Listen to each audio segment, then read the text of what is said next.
Hello friends, स्वागत है इस चैनल पर। आज के इस वीडियो में हम लोग देखते हैं railway all exam special biology class. ये जो क्लास होने वाला है फ्रेंड्स, रेलवे के हर एग्ज़ाम के लिए इम्पोर्टेंट है। वो एनटीपीसी हो, ग्रुप डी हो, टेक्नीशियन का हो या और कोई भी एग्ज़ाम हो, सबके लिए इम्पोर्टेंट है। तो आप लोग इस क्लास को अच्छे से देखें और इसमें बताए गए प्रश्नों को ध्यान से सुने। ये सारे प्रश्न पूछे गए हैं और आने वाले रेलवे के एग्ज़ाम में और भी जो इनसे प्रश्न बनेंगे उन प्रश्नों को हम लोग करेंगे, ठीक है। तो चलिए इन प्रश्नों को हम लोग शुरू करते हैं। देखिए, प्रश्न पूछा गया है कि एक पशु के शरीर की सबसे लंबी कोशिका इनमें से कौन सी है। देखिए, पशु के शरीर की सबसे लंबी कोशिका पूछा जाए या मानव शरीर की सबसे लंबी कोशिका पूछा जाए तो आपको न्यूरॉन बताना है। ध्यान से समझिएगा, मानव शरीर की सबसे लंबी कोशिका पूछा जाए या पशु के शरीर की सबसे लंबी कोशिका पूछा जाए तो न्यूरॉन बताइएगा। और पूछा जाए कि मानव शरीर की सबसे बड़ी कोशिका, मानव शरीर की लंबी और बड़ी में अंतर होता है। मानव शरीर की सबसे बड़ी कोशिका किस में पाई जाती है, तो ध्यान देना है, मानव शरीर की सबसे बड़ी कोशिका मादा के अंडाणु में पाई जाती है। किस में पाई जाती है? मादा के अंडाणु में पाई जाती है। और पूछा जाए कि मानव के शरीर की सबसे छोटी कोशिका किस में पाई जाती है, तो नर के शुक्राणु में पाई जाती है। नर के शुक्राणु में पाई जाती है। तो ध्यान देना है यहाँ से, ये भी प्रश्न लंबी पूछा जाए तो न्यूरॉन बताना है, बड़ा पूछा जाए तो मादा के अंडाणु के बारे में बताना है, और छोटा पूछा जाए तो नर के शुक्राणु में पाया जाता है। अब यहाँ और दो प्रश्नों का आपको याद रखना है कि सबसे छोटी कोशिका, ठीक है, सबसे छोटी कोशिका किसकी होती है, तो माइकोप्लाज्मा की जो कोशिका होती है, प्लाज्मा की जो कोशिका होती है, सबसे छोटी कोशिका होती है। एक और प्रश्न यहाँ से बनता है, सबसे बड़ी कोशिका, तो शुतुरमुर्ग के अंडा में पाया जाता है। शुतुरमुर्ग के अंडा में सबसे बड़ी कोशिका पाई जाती है, ये आपको याद रखना है। तो यहाँ से टोटल 5 प्रश्न बनते हैं और ये पांचों प्रश्नों को हम आपको बता दिए। ये सारे जो प्रश्न हैं रेलवे के विभिन्न एग्जाम में पूछे गए हैं और आने वाले भी एग्जामों में पूछे जाने की संभावना है, तो इसलिए इन प्रश्नों को अच्छे से कर लीजिए। चलिए हम लोग नेक्स्ट प्रश्न को देखते हैं। देखिए, अगला प्रश्न पूछा है कि निम्नलिखित में से कौन पुष्प के मध्य में स्थित होता है। तो देखिए, पुष्प के मध्य में जो स्थित होता है वो कार्पेल स्थित होता है। क्या स्थित होता है? कार्पेल स्थित होता है। और कार्पेल को ही हम लोग कहते हैं पुष्प का स्त्री केसर भाग, ठीक है। स्त्री केसर भाग को ही हम लोग क्या कहते हैं? कार्पेल कहते हैं, ठीक है। ये ध्यान देना है।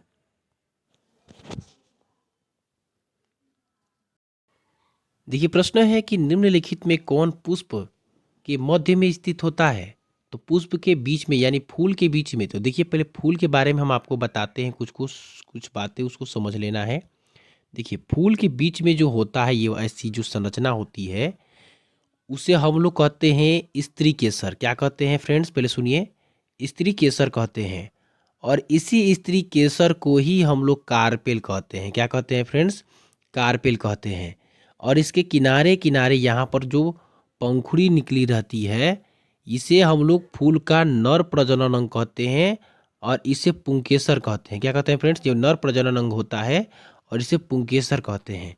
इसे स्त्री केसर कहते हैं और इसे पुंकेसर कहते हैं।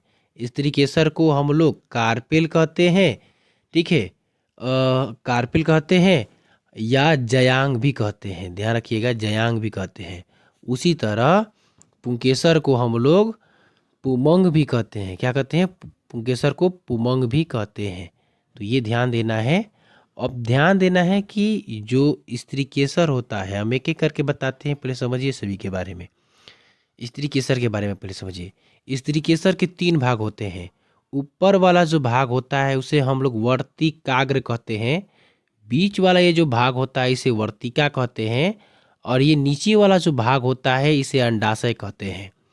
इसी वर्तिकाग्र पर क्या होता है कि इस पराग, जो ये परागकोश से यहाँ पर परागकण बनता है और यही परागकण जो है इस वर्तिकाग्र पर आता है और वर्तिकाग्र इसको ग्रहण करके वर्तिका के द्वारा अंडाशय में भेज देता है, जहाँ पर बीजांड का निर्माण होता है। किसका निर्माण होता है? बीजांड का निर्माण होता है, ये ध्यान देना है। तो स्त्रीकेसर के 3 भाग होते हैं, वर्तिकाग्र, वर्तिका और अंडाशय। उसी तरह पुंकेसर यानी कि फूल का नर प्रजनन अंग के बारे में हम बता दें तो पुंकेसर में भी क्या होता है, ध्यान देना है कि पुंकेसर में भी जो होते हैं, पुंकेसर के भी 2 भाग होते हैं। एक तो परागकोश होता है और एक होता है परागतंतु। ठीक है, ये परागकोश में ही क्या होते हैं, परागकण बनते हैं और तंतु एक पतला डंठल होता है जो परागकोश को पुष्प से जोड़ता है, जो परागकोश को जो पुष्प से क्या करता है, जोड़ता है। समझ में आया फ्रेंड्स? तो यहाँ आपको ये समझ में आ गया कि कार्पेल पुष्प का मध्य भाग होता है जिसे स्त्रीकेसर भी कहते हैं, और पुमंग जो होता है फूल का बाहरी भाग होता है जिसे पुंकेसर कहते हैं। पुमंग नर प्रजनन अंग होता है और कार्पेल मादा प्रजनन अंग होता है पुष्प का। ठीक है, कार्पेल को जयांग के भी नाम से जानते हैं, यह भी आपको याद रखना है। ठीक है फ्रेंड्स, तो उम्मीद करते हैं कि ये वाला जो प्रश्न है आपको समझ में आया होगा। ठीक है फ्रेंड्स, अब आगे हम आपको बता दें, ध्यान से समझिएगा। देखिए पेटल जो है, पेटल फूल की पंखुड़ियों को कहते हैं और यह फूल के सबसे बाहरी हिस्सों में होता है और अक्सर रंगीन होता है। पेटल ही रंगीन होता है। ठीक है, सेपल के बारे में याद रखिएगा। सेपल फूल के कली के सबसे बाहरी हिस्से में होता है और फूल खिलने के बाद भी उसके आधार पर मौजूद रहता है सेपल। तो ये इसके भी बारे में याद रखिएगा। चलिए हम लोग नेक्स्ट देखते हैं। देखिए प्रश्न पूछा गया है कि निम्नलिखित में से किस प्रक्रिया के दौरान बहुत बड़ी मात्रा में ऊर्जा बाहर निकलती है। तो ध्यान देना है कि वायु श्वसन के दौरान, वायु श्वसन यानी कि एरोबिक रिस्पिरेशन के दौरान सबसे अधिक मात्रा में ऊर्जा उत्पन्न होती है। देखिए यह क्या होता है, तो यह वह प्रक्रिया होता है जिसमें ऑक्सीजन की मौजूदगी होती है। ठीक है, और इसमें ग्लूकोज पूरी तरह टूट जाता है। जो ग्लूकोज होता है पूरी तरह टूट जाता है जिससे बहुत ज़्यादा ऊर्जा मिलता है। ठीक है, इसको ध्यान समझ लीजिएगा। ठीक है, इसमें हम देखिए आसान भाषा में हम आपको बताते हैं। जैसे हम सांस लेते हैं, ऑक्सीजन हमारे शरीर में जाकर ग्लूकोज को तोड़ता है। जैसे हम लोग सांस लेते हैं तो ऑक्सीजन क्या करता है, हमारे शरीर में जाकर ग्लूकोज को तोड़ता है और जिससे हमें काम करने के लिए ऊर्जा मिलती है। जिससे हमें काम करने के लिए क्या मिलती है, ऊर्जा मिलती है। और यही कारण है कि वायु श्वसन में सबसे ज़्यादा मात्रा में ऊर्जा निकलती है। समझ में आया? जैसे जब हम दौड़ते हैं या कोई भारी काम करते हैं तो हमें ज़्यादा ऊर्जा की ज़रूरत होती है। उस समय हमारी कोशिकाएं वायु श्वसन के माध्यम से ज़्यादा ऊर्जा बनाती है। तो प्रश्न भी पूछा था कि निम्नलिखित प्रक्रियाओं के दौरान बहुत मात्रा में ऊर्जा बाहर निकलती है। किस प्रक्रिया के दौरान? तो वायु श्वसन के दौरान बहुत अधिक मात्रा में ऊर्जा निकलती है। ठीक है फ्रेंड्स, अब आपको एक एक करके हम सबके भी बारे में बता देते हैं, उसके भी बारे में थोड़ा समझ लीजिए। देखिए किण्वन क्या होता है।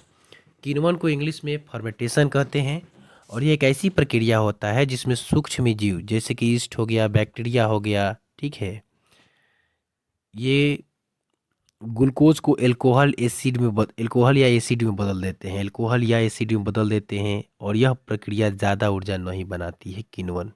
ठीक है, ये ध्यान देना है। अवायवीय श्वसन एनरोबिक रिस्पिरेशन जो है, यह वह प्रक्रिया है जो ऑक्सीजन के बिना होती है। ये भी ऑक्सीजन के बिना होती है। इसमें ग्लूकोज पूरी तरह से नहीं टूटता है, इसलिए ये भी कम ऊर्जा बनाती है। वाष्पोत्सर्जन जिसे हम लोग ट्रांसपीरेशन कहते हैं, यह पौधों में होने वाली एक ऐसी प्रक्रिया है जिसमें पानी भाप बनकर उड़ जाता है। ठीक है, पानी भाप बन के उड़ जाता है, इससे ऊर्जा नहीं निकलती है। तो अब आपको समझ में आ चुका होगा कि वायुवीय श्वसन जो है या वायु श्वसन जो है, यह सबसे अधिक मात्रा में ऊर्जा उत्पन्न करती है। समझ में आया फ्रेंड्स? चलिए हम लोग नेक्स्ट प्रश्न को देखते हैं। देखिए प्रश्न पूछा है कि पौधे के किसी अंग की वृद्धि यानी कि गति जब किसी विशेष उद्दीपक की ओर होती है उद्दीपक का मतलब होता है कि वह वस्तु जिसके कारण पौधा उसकी तरफ जाता है। तो इस प्रक्रिया को क्या कहते हैं? तो इस प्रक्रिया को हम लोग धनात्मक प्रकाश अनुवर्तन कहते हैं। धनात्मक प्रकाश अनुवर्तन क्या होता है, हम आपको अच्छे से समझाते हैं, पहले समझिए। देखिए, जब पौधे का तना, ठीक है, जब पौधे का तना जो होता है, वह हिस्सा जो ऊपर की ओर बढ़ता है उसे हम लोग तना कहते हैं। ध्यान रखिएगा, तना, पौधे का वह हिस्सा जो ऊपर की ओर बढ़ता है उसे तना कहते हैं। ठीक है। धूप की ओर बढ़ता है, मतलब कि पौधे का जब तना किसकी ओर बढ़ता है, धूप की ओर बढ़ता है। ठीक है, धूप की ओर बढ़ता है तो इससे धनात्मक प्रकाश अनुवर्तन कहते हैं। ठीक है, धनात्मक का मतलब होता है कि पौधा धूप की ओर आकर्षित हो रहा है, पौधा जो है धूप की ओर आकर्षित हो रहा है। ठीक है, समझ में आया? अब देखिए यहीं पर जो है ऋणात्मक जो है प्रकाश अनुवर्तन जो है ये क्या है? तो देखिए, जब पौधे की जड़ें धूप से दूर जमीन के अंदर बढ़ती है तो इसे ऋणात्मक प्रकाश अनुवर्तन कहते हैं। और यहाँ ऋणात्मक का मतलब होता है कि पौधा धूप से दूर जा रहा है। समझ में आया? तो यहाँ पूछा था कि पौधे के किसी अंग की वृद्धि जब किसी विशिष्ट उद्दीपक की ओर होती है, वो उद्दीपक प्रकाश हो सकता है। तो इस प्रक्रिया को क्या कहते हैं? तो धनात्मक प्रकाश अनुवर्तन कहते हैं। समझ में आया फ्रेंड्स? ठीक है, तो चलिए हम लोग नेक्स्ट प्रश्नों को देखते हैं। ठीक है फ्रेंड्स, देखिए प्रश्न पूछा है कि निम्नलिखित में से किस प्रकार के प्रजनन से, प्रजनन के बारे में आप लोग तो परिचित होंगे कि प्रजनन का मतलब है कि जीव अपनी जैसे नए जीव पैदा करते हैं। तो यह प्रक्रिया प्रजनन कहलाती है कि जीव अपने जैसे नए जीव पैदा करते हैं, तो यह प्रक्रिया प्रजनन कहलाती है। तो निम्नलिखित में से किस प्रकार के प्रजनन से अधिक विविधता की उत्पत्ति होती है? अधिक विविधता का मतलब होता है कि ज़्यादा अलगाव दिखाई देता है किस प्रकार के प्रजनन में। ठीक है, तो देखिए बताते हैं, जो लैंगिक प्रजनन होता है, लैंगिक प्रजनन क्या होता है? तो ध्यान सुनिए, इसमें दो जीव, ठीक है, आमतौर पर एक नर और एक मादा की जरूरत होती है। लैंगिक प्रजनन में आमतौर पर एक नर की और एक मादा की जरूरत पड़ती है। ठीक है, नर और मादा जो है, जो होते हैं, इसके जो युग्मक होते हैं वो मिलकर, नर और मादा युग्मक जो होते हैं वो मिलकर एक नया जीव बनाते हैं। ठीक है, एक नया जीव बनाते हैं। युग्मकों के मिलने के दौरान जो होता है, माता पिता के दोनों के अनुवांशिक गुण जो है मिलकर एक नया जीव या संयोजन बनता है, दोनों आदमी का गुण मिलकर। इसलिए लैंगिक प्रजनन से पैदा होने वाले जीव में विविधता, अलग अलग गुण ज़्यादा दिखाई देता है। ध्यान देना है। ठीक है, कहीं माता का गुण होगा तो कहीं कुछ में पिता का गुण होगा, अलग अलग गुण दिखाई देता है लैंगिक प्रजनन में। ठीक है, अब आपको अलैंगिक प्रजनन के भी बारे में हम बता देते हैं। तो देखिए, अलैंगिक प्रजनन क्या होता है? इसमें सिर्फ एक जीव की जरूरत होती है। इसमें नर मादा से कोई मतलब नहीं है, इसमें केवल एक जीव की जरूरत होती है। नया जीव उसी जीव की कॉपी होता है, जो नया जीव बनता है सेम उसी जीव की कॉपी होता है। ठीक है, इसलिए उसमें विविधता कम दिखाई देती है। तो सबसे कम विविधता अलैंगिक में दिखाई देती है और सबसे ज़्यादा विविधता लैंगिक में दिखाई देती है। ठीक है, अब देखिए, द्विखंडन, पुनर्जनन, अलैंगिक प्रजनन के प्रकार हैं। द्विखंडन जो है और पुनर्जनन ये अलैंगिक प्रजनन के ही प्रकार हैं। समझ में आया फ्रेंड्स?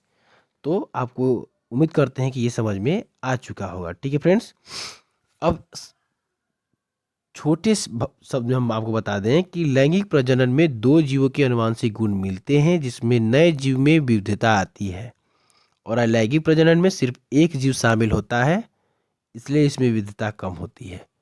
समझ में आया फ्रेंड्स? चलिए हम लोग नेक्स्ट प्रश्नों को देखते हैं। देखिए प्रश्न है कि डैश कोशिका विभाजन से संबंधित है। तो यहाँ ध्यान देना है कि कोशिका विभाजन क्या होता है। ठीक है फ्रेंड्स, तो देखिए कोशिका विभाजन के बारे में हम बताते हैं आपको। देखिए कोशिका विभाजन का मतलब होता है कि एक कोशिका का दो या दो से अधिक कोशिकाओं में विभाजित होना। ठीक है, और यह प्रक्रिया जीवन के लिए बहुत महत्वपूर्ण होती है, क्योंकि इससे जीवों की वृद्धि भी होता है और विकास भी होता है कोशिका विभाजन। ठीक है, अब आपको ध्यान देना है प्रश्न में कि डैश कोशिका विभाजन से संबंधित है। तो साइटोकाइनिन एक प्रकार का पादप हार्मोन है। ध्यान देना है, साइटोकाइनिन जो है एक प्रकार का पादप हार्मोन है। कौन सा हार्मोन है?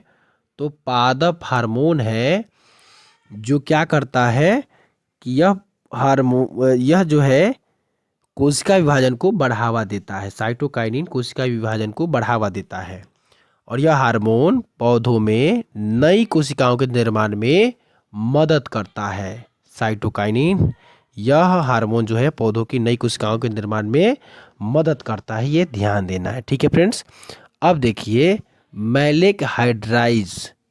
ठीक है, मैलेक हाइड्राइज जो है यह एक प्रकार का रसायन है जिसका उपयोग पौधों की वृद्धि को रोकने के लिए किया जाता है। ठीक है, यह एक केमिकल है जिसका उपयोग पौधों की वृद्धि को रोकने के लिए किया जाता है। जिबरेलिन क्या है? तो जिबरेलिन जो है यह एक पादप हार्मोन है। ये भी एक क्या है फ्रेंड्स? एक पादप हार्मोन है, और जो तने की लंबाई और बीजों के अंकुरण को बढ़ावा देता है। ये तनों की लंबाई और बीजों को अंकुरण के लिए को क्या करता है? बढ़ावा देता है। और अगला हम लोग देखते हैं ऑक्सिन के बारे में। तो ऑक्सिन भी एक पादप हार्मोन है, और ध्यान देना है जो पौधों की वृद्धि और विकास को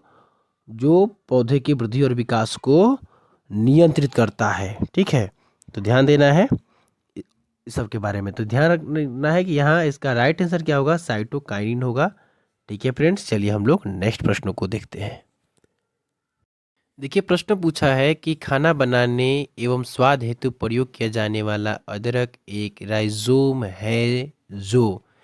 तो राइजोम का मतलब होता है कि एक तरह का तना जो जमीन के अंदर बढ़ता है। राइजोम का मतलब होता है कि यह एक तरह का तना जो जमीन के अंदर बढ़ता है, इसलिए यह भूमिगत तना कहलाता है। ठीक है, तो ध्यान देना है कि खाना बनाने एवं स्वाद हेतु प्रयोग किए जाने वाला अदरक एक राइजोम है जो भूमिगत तना का उदाहरण है। किसका उदाहरण है फ्रेंड्स? भूमिगत तना का उदाहरण है। तो अदरक भी, और याद रखिएगा बांस भी और हल्दी भी, ये भूमिगत तना का उदाहरण है। ठीक है फ्रेंड्स, ये आपको याद रखना है। भूमि के ऊपर वाले जो होते हैं, ऊपर जिसे हम लोग एरियल तना कहते हैं, भूमि के,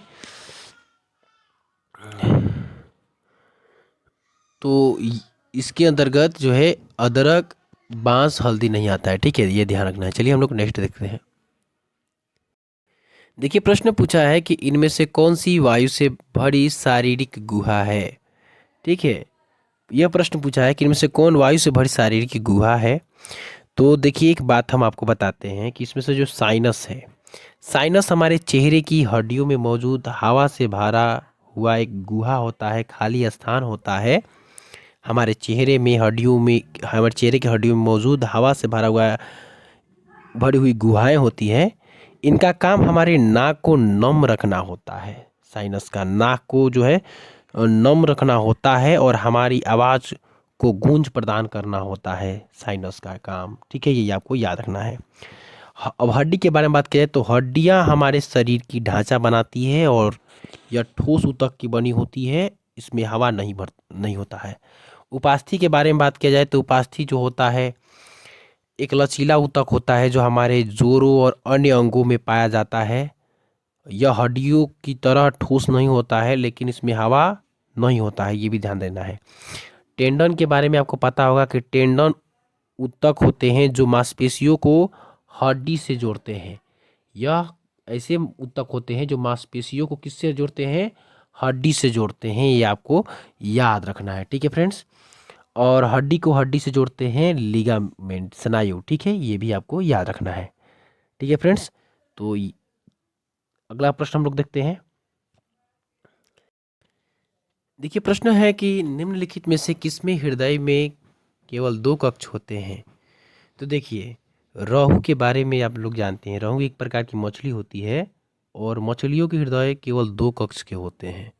ध्यान रखना है, मछलियों के जो हृदय होते हैं 2 कक्ष वाले होते हैं। एकदम अच्छे से याद रखिएगा, 2 कक्ष वाले होते हैं। इसमें एक आलिंद होता है, एक आलिंद होता है और एक निलय होता है। एक आलिंद और एक निलय होता है। ठीक है, ये ध्यान देना है। और इससे गल ध्यान देना है, निलय होता है और आलिंद रक्त को शरीर से प्राप्त करता है और निलय इसे गलफड़ों में पंप करता है, जहां यह ऑक्सीजन प्राप्त करता है। ठीक है, तो ध्यान देना है कि इसमें 2 कक्ष होते हैं मछलियों में, एक आलिंद होता है और एक निलय होता है। ठीक है, अब अगर हम लोग बात करते हैं कि सैलामेंडर जो है यह एक उभयचर होता है। और उभयचर के जो हृदय होता है 3 कक्ष वाला होता है। ठीक है, उभयचर का हृदय 3 कक्ष वाला होता है। 2 इसमें आलिंद होते हैं और 2 आलिंद और एक निलय होता है उभयचरों में। ठीक है, ये ध्यान रखिएगा। ठीक है, अगला देखिए, मेढक के बारे में अगर हम लोग बात करें तो मेढक के बारे में याद रखिएगा कि मेढक भी एक उभयचर है और इसमें भी 3 कक्ष होते हैं। ठीक है, ये भी याद रखिएगा। कोबरा के बारे में याद रखिएगा कि कोबरा एक सरीसृप है और अधिकांश सरीसृप में केवल 3 जो है कक्ष होते हैं। कितने कक्ष होते हैं? 3 कक्ष होते हैं। और ध्यान देना है कि लेकिन मगरमच्छ जो होता है और कुछ सरीसृप जो है उसमें 4 कक्ष होते हैं। ठीक है, ध्यान देना है। तो रोहू में 2 कक्ष, मेढक में 3 उभयचर है, सेलामेंडर भी एक उभयचर, इसमें 3 कक्ष, कोबरा में 3 और मगरमच्छ में 4 कक्ष होते हैं। ठीक है, ये आपको याद रखना है। ठीक है फ्रेंड्स, चलिए हम लोग नेक्स्ट प्रश्न को देखते हैं। देखिए, प्रश्न बहुत ही अच्छा है कि निम्नलिखित में से किसमें ये तभी हम लोग किए हैं। अगला जो प्रश्न है कि मानव शरीर में निम्न में से किसका आकार सबसे बड़ा है। तो मानव शरीर में निम्न में से किसका आकार सबसे बड़ा है? तो आपको पता होगा कि यकृत जो है मानव शरीर का सबसे बड़ा आंतरिक अंग होता है। ठीक है, और यह पेट के ऊपरी दाहिने हिस्से में स्थित होता है। यह पेट के ऊपरी और दाहिने हिस्से में स्थित होता है और यह कई महत्वपूर्ण कार्य करता है यकृत। ठीक है, कौन कौन सा कार्य करता है? तो रक्त को साफ करता है। पहला काम आपको ध्यान रखना है कि यह रक्त को साफ करता है। पाचन में मदद करता है और पोषक तत्व जो होते हैं उनको स्टोर करता है। इसका आकार जो होता है बहुत बड़ा होता है, ये आपको याद रखना है। ठीक है, अब इसी तरह आपको अगला हम बताते हैं थायराइड के बारे में। थायराइड जो होता है एक छोटी ग्रंथि होती है जो गर्दन में स्थित होती है। कहाँ स्थित होती है? गर्दन में स्थित होती है और यह हार्मोन बनाती है। यह क्या बनाती है? हार्मोन बनाती है, गर्दन में स्थित होती है, जो शरीर के उपापचय को नियंत्रित करता है ये हार्मोन। ठीक है, और इसका आकार बहुत बड़ा नहीं होता है। ठीक है, ये ध्यान देना है। प्लीहा के बारे में हम बताते हैं, इसको भी सुन लीजिए। प्लीहा जो है पेट के ऊपरी हिस्सा में बाएं तरफ होता है। पेट के ऊपरी हिस्सा में बाएं तरफ होता है। ठीक है, और यह रक्त को फिल्टर करता है प्लीहा और प्रतिरक्षा प्रणाली में मदद करता है। ठीक है, और इसका आकार भी यकृत से बहुत छोटा होता है। अग्नाशय के बारे में अगर हम लोग बात करें तो अग्नाशय पेट के पीछे स्थित एक ग्रंथि होती है। पेट के ये पीछे होता है, आप लोग देखे होंगे पेट के पीछे होता है। ठीक है, और एक ग्रंथि होता है जो पाचन एंजाइम बनाती है और हार्मोन बनाता है। ठीक है, पाचन एंजाइम और हार्मोन बनाता है और रक्त के शर्करा के स्तर को नियंत्रित अग्नाशय ही करता है। इसका आकार यकृत और प्लीहा दोनों से छोटा होता है। ठीक है, और अग्नाशय एक मिश्रित ग्रंथि का उदाहरण है। यह भी प्रश्न बहुत सारे एग्जामों में पूछे गए हैं।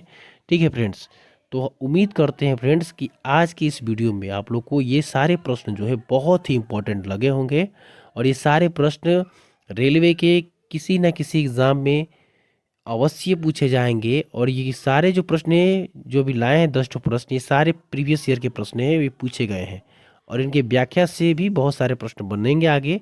तो आप लोग शांति से इनकी पूरी व्याख्या को सुने।